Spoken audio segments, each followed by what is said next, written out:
ఈరోజు శాసన మండలిలో YSR Congress party versus Telugu Desam party సభ్యుల మధ్య సై అంటే సై అని చెప్పి రచ్చరచ్చ.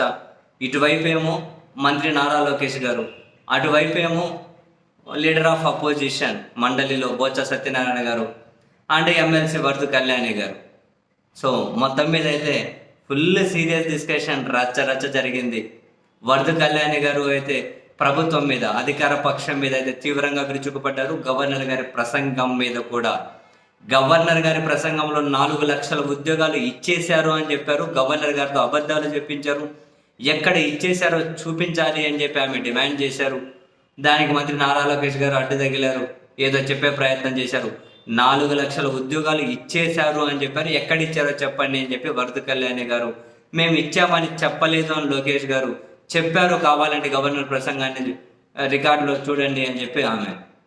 అండ్ అదే సమయంలోనే తెలుగుదేశం పార్టీ మీద ఆధారపడి నడుస్తున్న కేంద్ర ప్రభుత్వం నుంచి మీరెందుకు ప్రత్యేక హోదా సాధించలేదు అన్న వర్ధు కళ్యాణి గారి వ్యాఖ్యలకు మంత్రి నారా లోకేష్ గారు అడ్డు తగిలారు. తాను కూడా తీవ్రంగా స్పందించారు.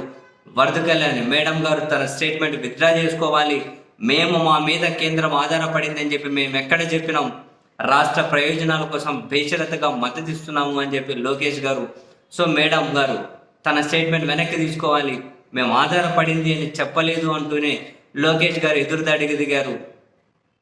మరి మీరు మెడలు వంచి ప్రత్యేక హోదా సాధిస్తామన్నారు, ఏమైంది, ఎందుకు సాధించలేదు అని చెప్పి లోకేష్ గారు కూడా చాలా స్ట్రాంగ్గానే వైసీపీకి కౌంటర్ ఇచ్చారు.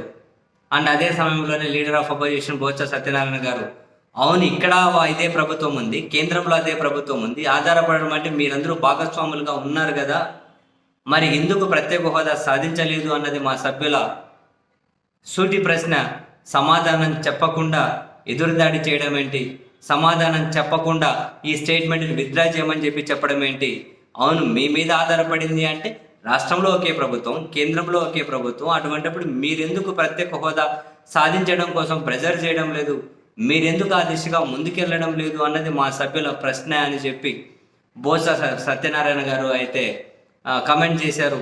అదే సమయంలో మధ్యలో వర్ధు కళ్యాణి గారు కూడా రాష్ట్ర ప్రభుత్వం మీద విరుచుకుపడింది. 9 నెలల విఫల ప్రభుత్వం అని, 9 నెలల వీళ్ళ ప్రభుత్వంలో వీళ్లకు ఓటేసిన వాళ్ళే చెప్పులతో కొట్టుకుంటున్నారు అని, మొదట సంతకం పెట్టిన డిఎస్సికి దిక్కుమొక్కు లేకుండా పోయిందని, సూపర్ 6 హామీలు గాలి వదిలేశారు, గవర్నర్తో అన్ని అబద్ధాలు చెప్పించారు అని చెప్పి వర్ధు కళ్యాణి గారు అయితే చాలా దూకుడు ప్రదర్శించారు మండలిలో.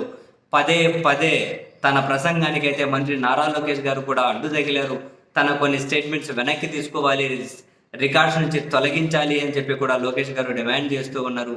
వెరస మొత్తం మీద మండలిలో అయితే ఓవరాల్గా ఇష్యూస్ మీదనే వైసీపీ వర్సెస్ నారా లోకేష్ గారు అయితే ముఖాముఖి, ఢీ అంటే ఢీ, సై అంటే సై, రచ్చ అయితే సభ్యుల ప్రసంగాలు అయితే ఉన్నాయి.